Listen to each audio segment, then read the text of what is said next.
What's up guys, my name is Mario. You guys already know the deal, photography, film, this is what we talk about in this channel. But today's video, we're gonna talk about when it's time to upgrade cameras and for you to stop looking at every camera that comes out, because every new camera is gonna come out with better specs every single time. So what to look for before you upgrade. So I'm gonna tell you guys what I look for and why I upgraded and where I'm at, and you know, basically that's pretty much it. So we're gonna talk about that in this video, and let's get on with it.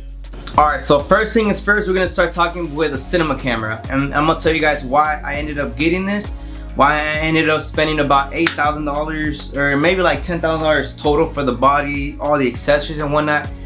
So I started in filming with a GH5, and the GH5 is a great camera. Love that camera. Honestly, if I had the money and all that, I would have definitely kept it. I had two GH5s and I had to sell them both, and with that I ended up buying this and obviously spending extra on all the accessories and you know whatever was remaining to buy the camera. And the reason why I make that jump is because I started realizing I started shooting a lot more music videos, less weddings, less pretty much of everything else. My main focus ended up being music videos, so I just felt like delivering better work. Not just that, I feel like 10-bit internal was cool with the GH5, but I also needed 4K 60 10-bit. And the Automos monitor, by the way, which is this one right here, it does external 10-bit on the GH5, but it still lacks. I still felt it wasn't true 10-bit. I don't know what it was, maybe it's just me, but I just didn't see the quality in terms of being the same as the 10-bit 24 frames internal on the GH5.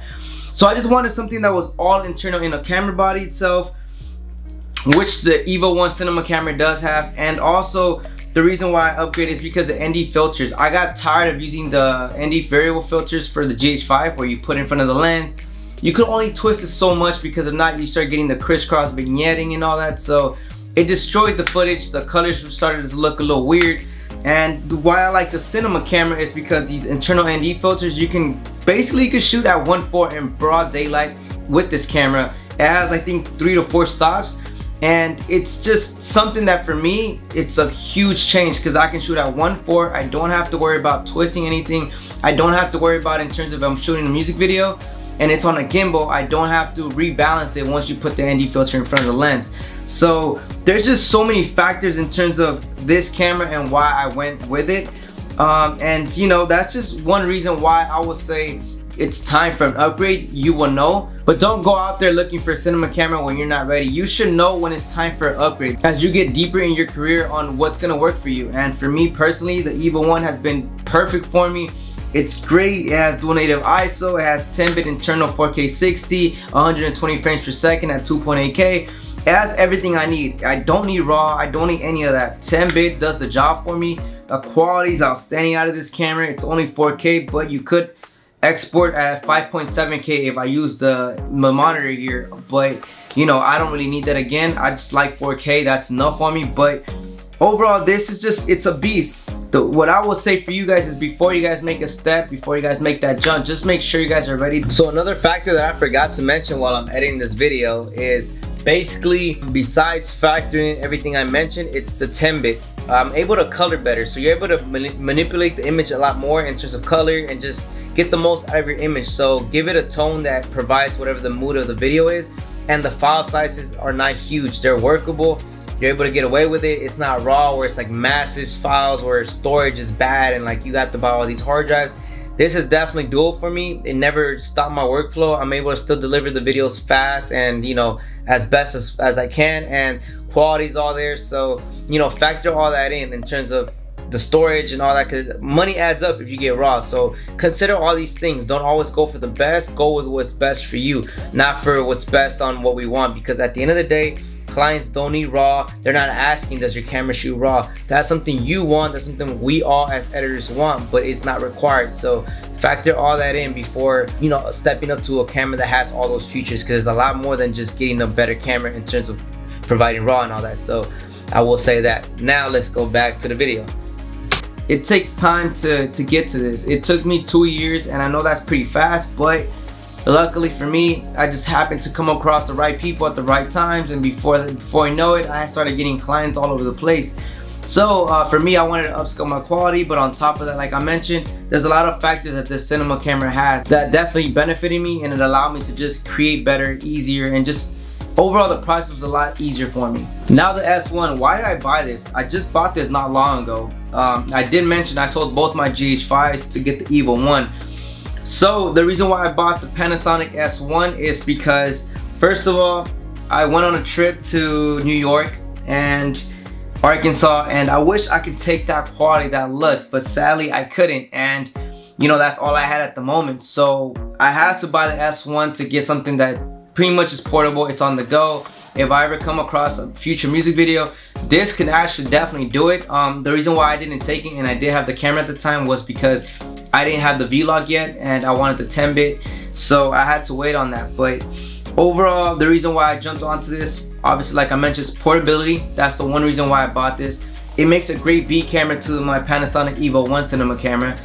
Another factor that I can point in on why I got this was because the low light. The low light on this camera is insane. You can go to 10,000 ISO, 12,800, and it's usable. It's like a no-brainer. This is definitely a true running gun. It has IBIS.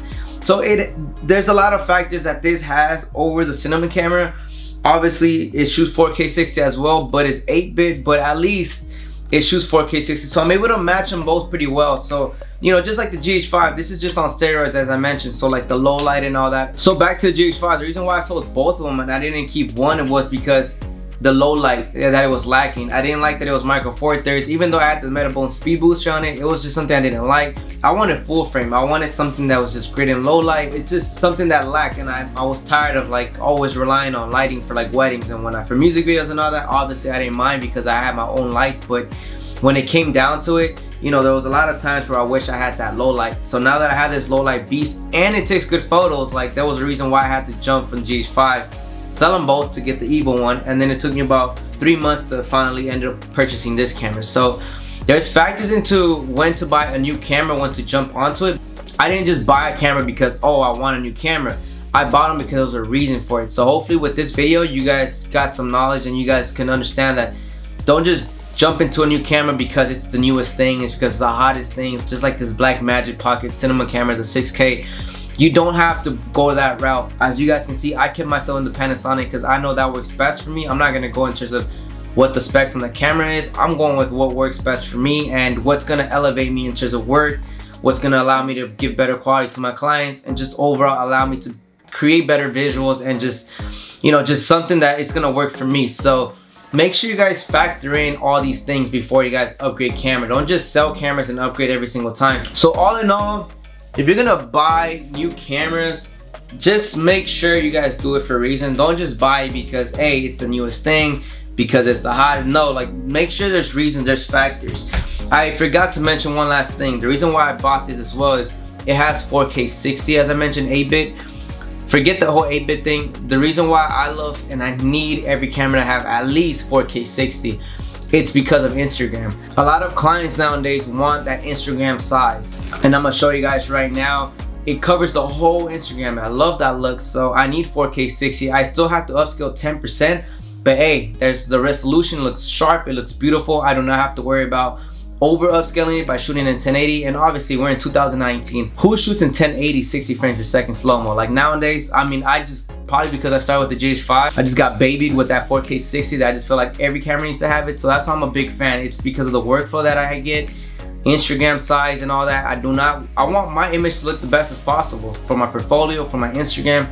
You know, I always make 2 videos. I make one for YouTube for my clients, and then I make an Instagram for me to, you know, promote and market myself. So 4K 60 is why it's a big factor and why all my cameras need to have it. So make sure, before I finish this video, just make sure you guys understand, don't just buy every camera because it's out, oh, because this one has RAW, because no, like, work with what you have. Me personally, I didn't have to sell the GH5s. Like, the GH5 is what got me to where I'm at today.